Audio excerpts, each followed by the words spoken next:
So, Wonder Woman 1984 is the first film from Warner Brothers of their new plan where every single movie from next year will be released on HBO Max and in theaters on the same day.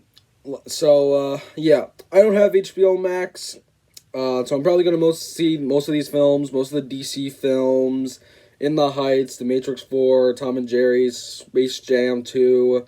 I'm probably going to see most of those films in the theaters.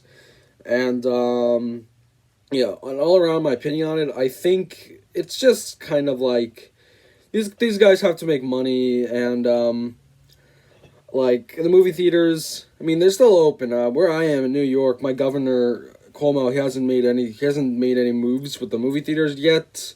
Nothing has really happened with them.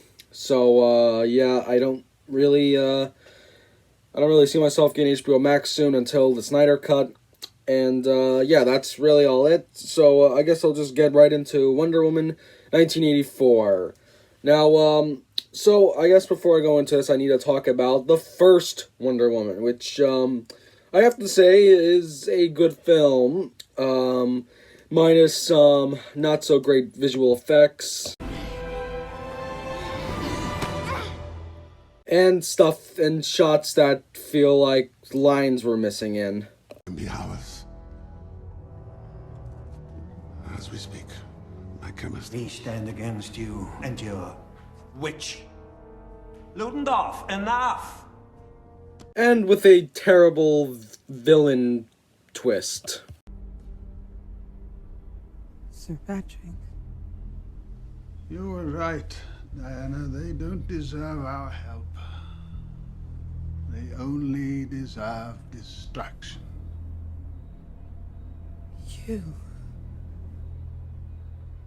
You're him.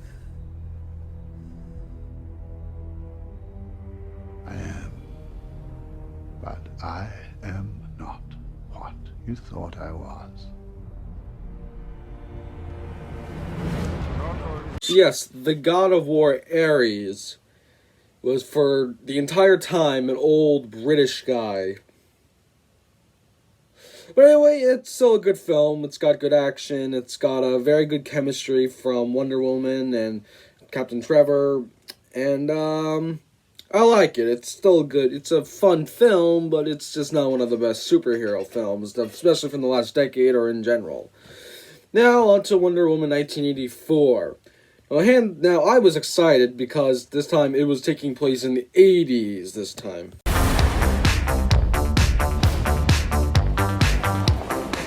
It's all art.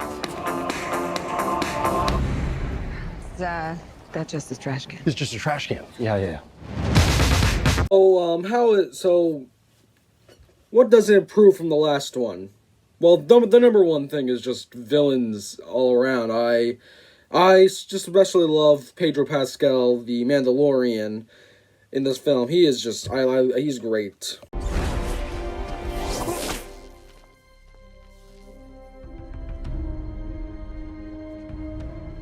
Well, aren't you resourceful? Come with me. No, I don't think so. Remove this woman, please. Permanently. Definitely the best villain out of the DCEU with Zod and I forgot the guy from Shazam. I liked him, and all around, yeah, big improvement. And I like that this is not how in an origin story how they play the numbers, but in this one and in the second one they have to go do something original. And I like how it's just in the 80s, and it's more fun this time. It's more fun than the dark, gritty last one. But yeah, I definitely love all the 80s stuff in it. It's just kind of fun, and like how they poke fun at it. And this movie just feels like an 80s film. Like how the big mall heist scene, and just the plot in general. It's about a guy who has a stone and wishes for the stone to like go inside him and he becomes the stone. I love it. It's just how dumb it is. I just love Pedro Pascal. He's the best actor in this film. I can't get enough of him. Yeah, it's just such a crazy plot. It's about wishing stone, going into people, and I love it. This was fun. It's just a very fun, campy movie. And it shows that when a comic book film tries to be campy, it can actually work. Like, they literally bring the Invisible Jet in, which is just amazing, and which is not used that much. Like, we haven't seen that in, like, live-action form since, like, the 70s.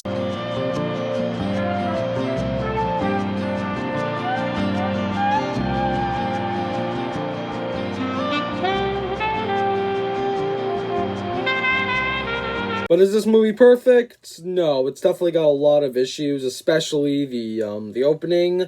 And it's not the scene, but it has just nothing to do with the movie that much, even though I love it. I kind of love this. I love the game scene. I thought it was kind of fun. But anyway, yeah, this was Chris Pine. He kind of felt like he was just there, like they just had to bring him back. And yeah, I didn't really think he needed to be in this film. This one could have worked fine without him. I mean, it's funny when he's reacting to stuff from the 80s. Bigger you are, but you know what? I'm ready to go. I think we can do better. Parachute pants? Yeah, Does everybody parachute now? But I mean, there's still some stuff that could have been worse, especially Kristen Wiig turning into a weird leopard cat thing. I mean, I thought it was going to look like a film that kind of came out a year ago. God did not look like that. Oof. That would have ruined it. But anyway, I loved Wonder Woman 1984. It's definitely one of the best DCU films with Shazam, Man of Steel, and even the first Wonder Woman, despite it not being that great of a film. And it does feel like the first DCU film to not take from Marvel, because I think all the DCU films after Batman v Superman have kind of taken from Marvel. Guardians kind of takes from Guardians of the Galaxy. Suicide Squad takes from Guardians of the Galaxy. Wonder Woman takes definitely from Thor and Captain America. Justice League takes from the Avengers, obviously, because they got Joss Whedon to reshoot that film. Aquaman is definitely Thor with a bit of Black Panther with it. And Shazam is definitely Spider-Man. Birds of Prey is definitely Deadpool. And this film just doesn't really feel like it's taking from anything, really. It feels like its own thing. That's what I kind of like about it. But it does take heavily from the 80s. But, again, 1984. Great film. It's not perfect, but I enjoyed it heavily. It's not the best film of 2020. That being Going Out to Seoul. All around, Wonder 84 is like an 8 out of 10. It's a great film, and I love the ending cameo scene. So, thank you for watching this video, and I'll see you next time. Bye.